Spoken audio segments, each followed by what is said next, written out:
Hey you guys, my name is Nikki and I am a watercolor artist, and I haven't posted a video in a really long time, but I'm hoping to change that and get on some sort of consistent schedule. And I actually just got this like tripod thing off of Amazon, so I'm hoping that that will help me kind of video as I paint and get into the habit of it. But basically, what I've been working on is some new nature scenes. So lately, the last couple of years, I've been doing like school scenes and like kind of some local things to my area, but I'm branching out and kind of embarking on some things that I've been envisioning for a long time. So just to kind of talk you through the setup that I've got going on here. This is a beach scene, and it's actually based off of a photograph that I took when I was in the Hamptons. I miraculously got myself to the Hamptons a couple of years ago. I'm not like a regular person who goes there, but I was able to get some really good photography, and this was one of the photographs. So I'm making a pretty large painting based off of one of the pictures that I got. And if you see me, like, my hand goes away and you don't see me paint for a second, it's just because I'm mixing colors off camera.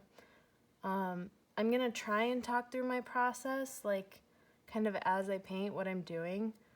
But if I just gonna get quiet and concentrate, then, you can just kind of follow along visually. So right now is going to be one of those times I'm going to mix a little bit of color.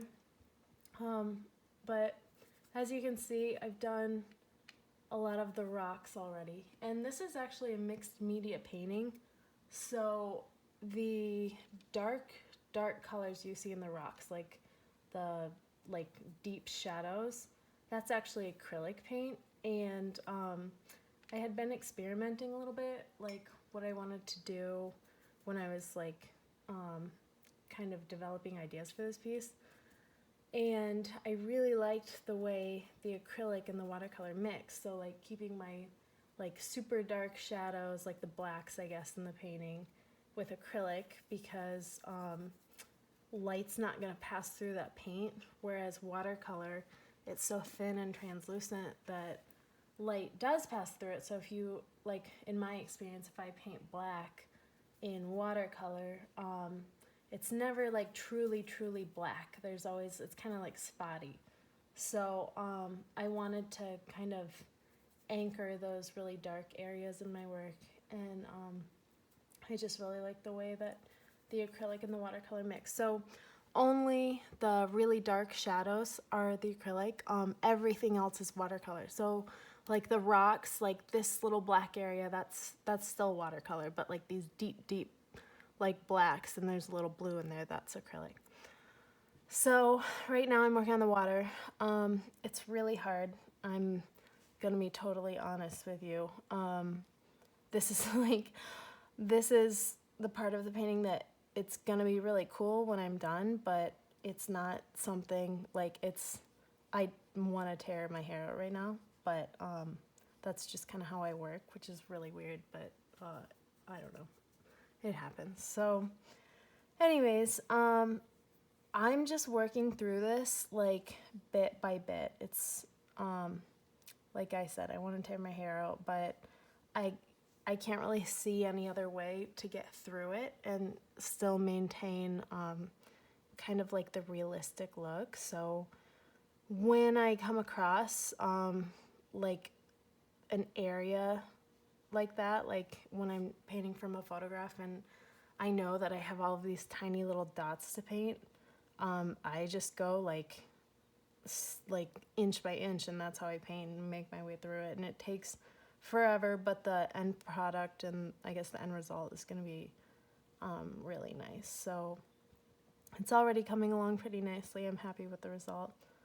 But yeah, I mean, I'm just like, I do have the photo in front of me. I'm not just like, a lot of people ask, oh, do you paint from photos? Yeah, definitely. So I have my laptop sitting on my lap right now, and I'm just kind of like making my way through the photo and through the picture. And it doesn't have to be like spot on, you know, like it's still artwork, like it can take on its own personality. But I do like try and stay pretty close to the picture, just because like I have certain areas that I want it to really take on that look, and then I have other areas that are going to be really abstract, and more about the color, or like a color wash. So depending on how advanced you are or not in watercolor, if you're just starting out, this definitely is like more advanced. Like it's not something that I would like suggest when I'm teaching people to paint. Like a lot of people do kind of watch these videos to learn how to paint, or just watch it for entertainment, I guess, and that's kind of why I'm posting today. But it may help you pick up some techniques. So obviously watercolor, you can't really paint white in watercolor, you have to paint around the white, and that's kind of like the challenging part and the fun part of watercolor. But sorry, I'm concentrating. Yeah, so that's what I'm doing now.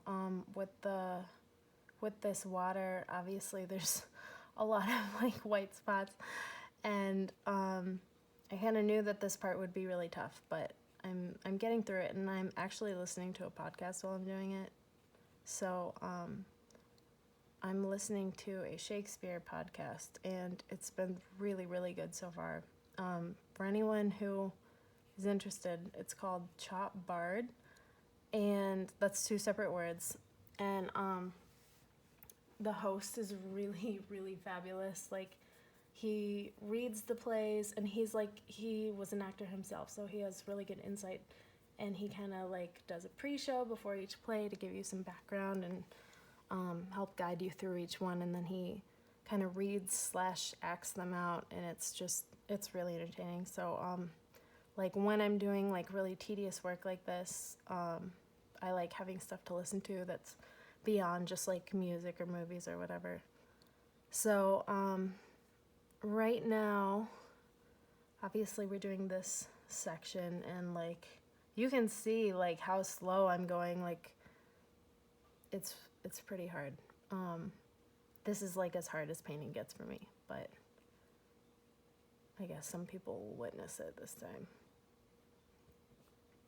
And this is literally how fast I'm gonna go like through this whole thing.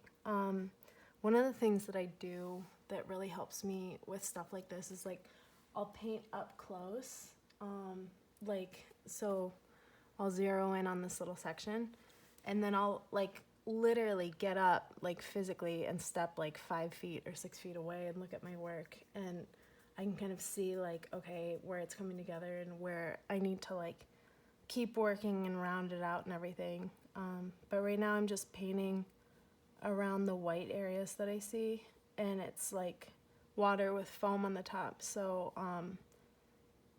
it's like there's a lot of like spotting and whatnot. But anyways, the reason I suggested the podcast is because it helps kind of get through like this kind of tedious stuff, like rather than it being like, oh, this terrible thing that I have to do, I just kind of zone out and just like, it's like working on a really hard puzzle, and I have like my little podcast in, and I'm just listening to a Shakespeare play and like kind of thinking but not really thinking about what I'm doing, and it's nice. So yeah, the water, this has been tricky for another reason. So like as you can see, it's kind of like a brown. I'm dealing in like browns and whites, and it's kind of like when I first started doing it, it's like kind of counterintuitive because water's blue, and it does turn to blue in this picture, like we'll get there. But the reason it's brown right now is because it's like on top of the sand, so it's actually like so shallow here that like we're still getting the color of the sand and not so much the blue of the water. There's a little bit of purple in the white, so I'm working in basically in this section. It's like purple tones for the water, and then brown for like the purple tones for the like foam on top, and then brown for like the more like dense water. So as I'm like working through like my reference photo, I'm like constantly mixing like all of the little colors that I see, and like I said, it's kind of mindless at this point. Like if you've been painting for a while and you know you're like 15-20 years deep in it, like you just kind of color mix all the time. If you're a beginner, that's something you have to really get used to. Like you know, I know that some people like initially mix one color and then work from it, and that's great because like you have the same color the whole time. But like watercolor will dry, so I couldn't possibly mix enough watercolor, like enough of one brown tone to make this whole piece. Like I'm gonna have to constantly mix because the watercolor will, like the color I mix is gonna dry out really fast, which isn't a big deal, but color mixing is a huge part of painting.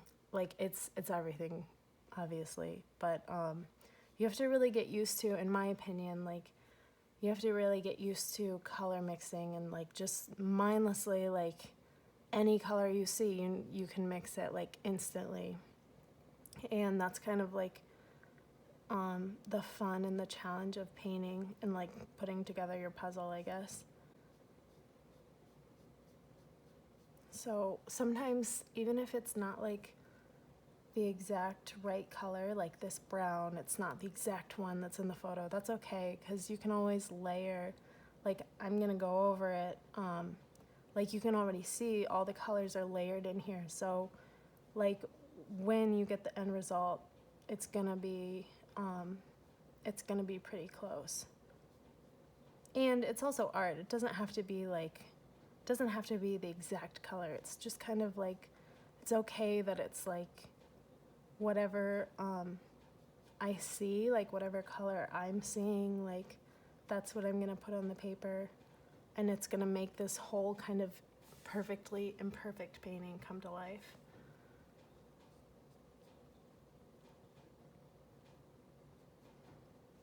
So now I'm gonna concentrate a little bit, and you guys can just watch me as I go.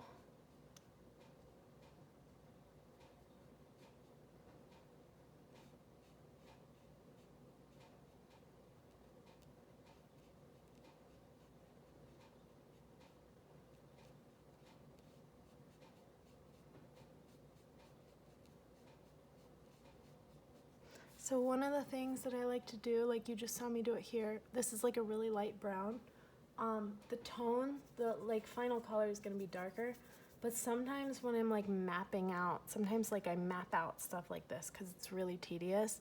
So like if I lay down like a really dark brown there, with watercolor, you can't pick it up necessarily.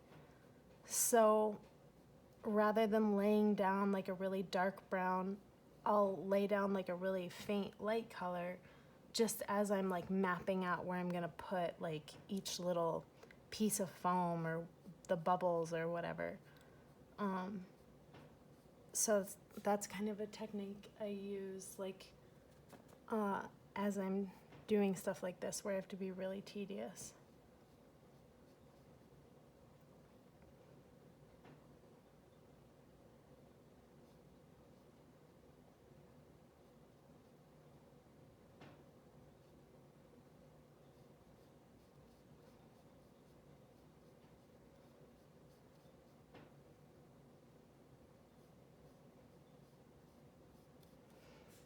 Okay, and now this little section's gonna fade into the purple.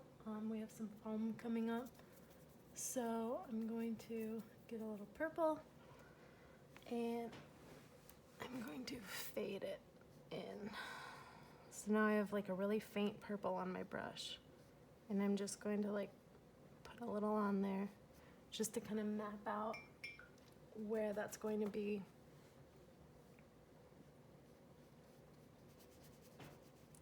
Fade it. So the thing about watercolor, you can lay it down, it's almost impossible to pick back up.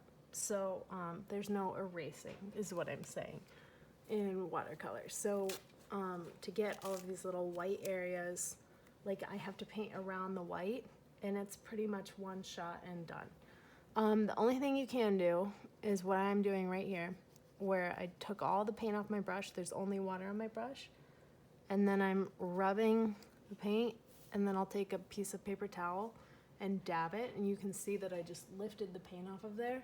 The only thing is, excuse me, you have to be careful because if you do it too many times, you're gonna rip the paper. So you only have like, I know that I can only do that like one time in that area. So it just lifted up some of the paint, which is nice because it's gonna give us like a nice fade into like I'm going into another area like that over here. So I'm like explaining this, but it's a lot of mindless work. Like I'm just repeating this process over and over as I make these like really elaborate paintings, and I'm like constantly like fading, like picking up, putting down, like really just kind of working the surface, and that's how I get this like kind of really intense, like elaborate, intricate painting. But it helps if you put in podcasts, and it makes it kind of fun and relaxing, I guess, for me. So we're gonna fade into that purple area, and I'm just color mixing. I can't really move the camera because I don't want to mess up the initial shot that I have, but like I'm mixing over here on my palette, and I've got a lot of different shades going on.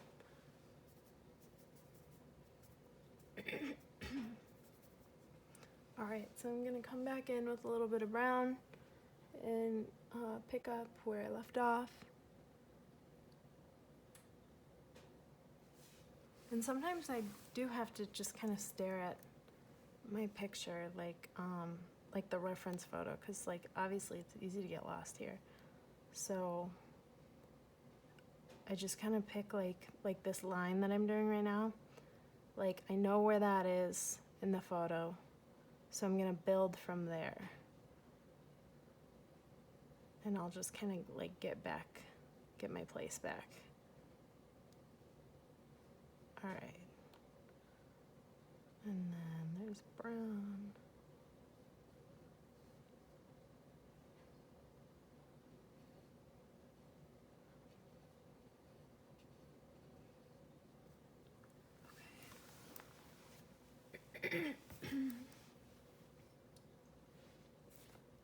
And I'm mixing some purple on the side.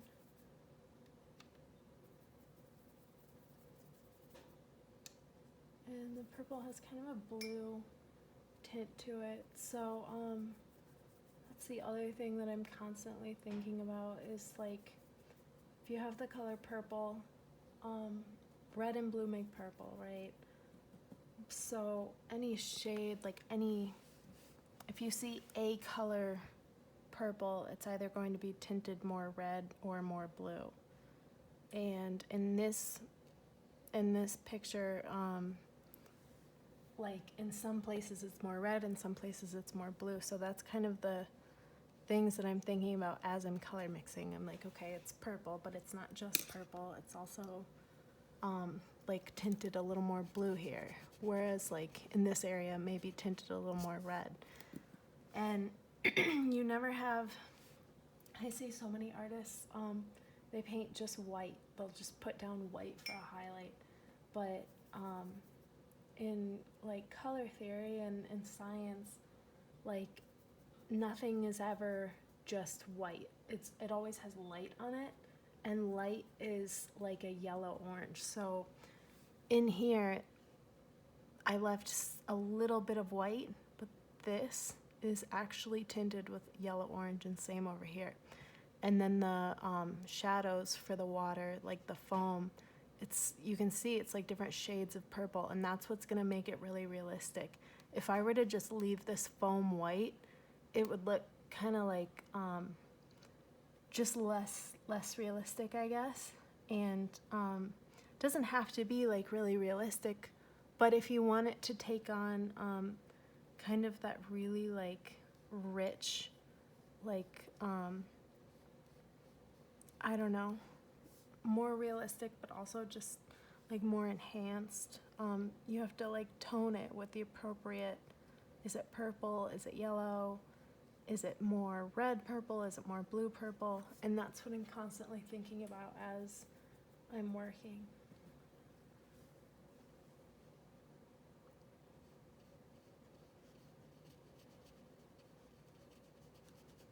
And I'm blending. I'm gonna blend this little area.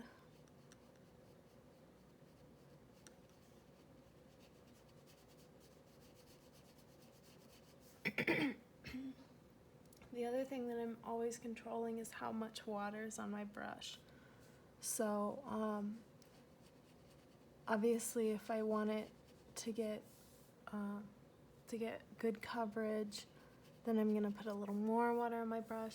If I want it to be kind of dry and spotty, I'll put very little water in my brush and a lot of paint. And if I drag it across, then I'll get like holes left in it, and that'll give me some white space.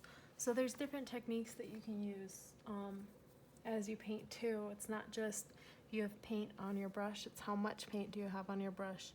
And you can use the brush to do different techniques and get different results and almost help you build this little puzzle that you're building. We have a brown spot here.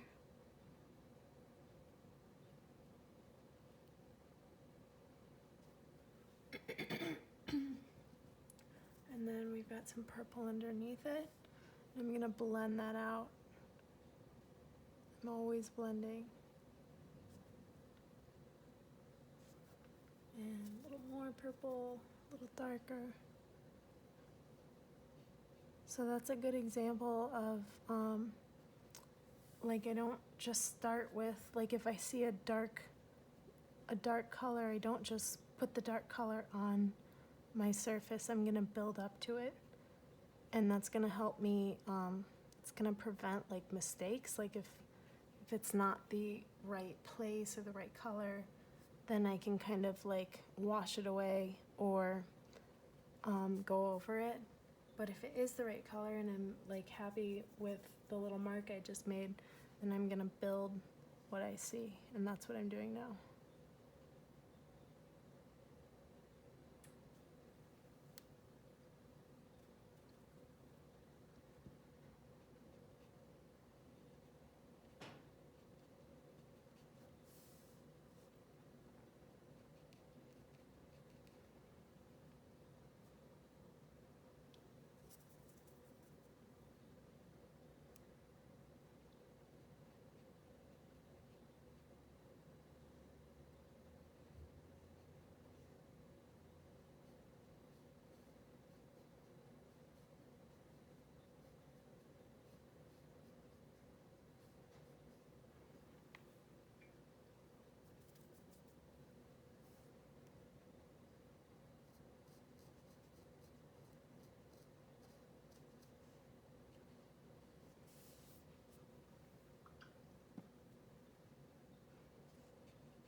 I'm mixing a little more purple because I'm out on my palette.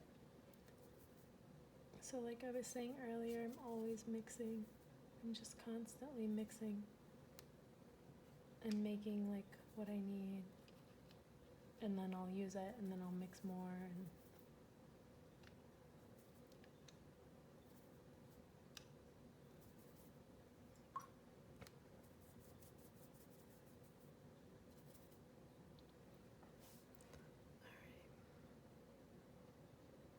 so I just mixed like kind of a dark purple.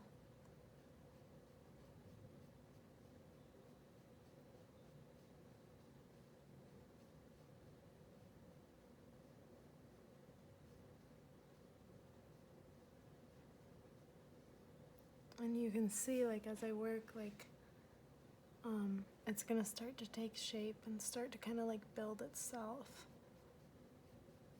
And I'm just like working and reworking what I see, and I'm gonna go back into these white areas and kind of blend them out.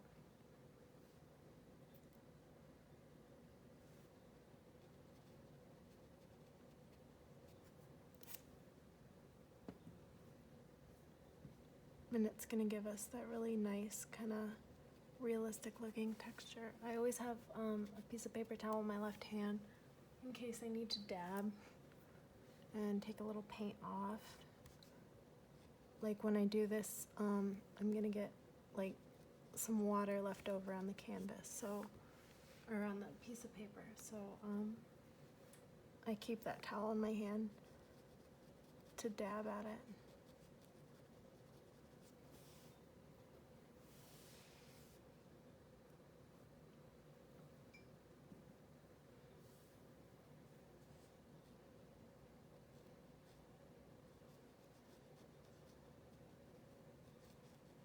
And it's really the blending that makes it take on that like really realistic look, and kind of like, it's kind of whimsical and magical. I love it.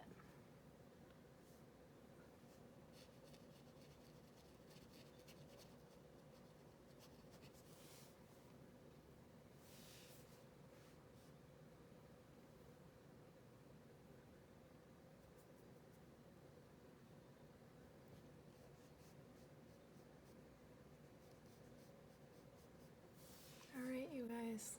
Well, that's going to be it for today. And like I said, I'm going to try to upload more videos as I work on this, just to put my stuff out there and, you know, see what you guys like, what you guys don't like. So feel free to comment, and if you have questions, I'll be answering questions.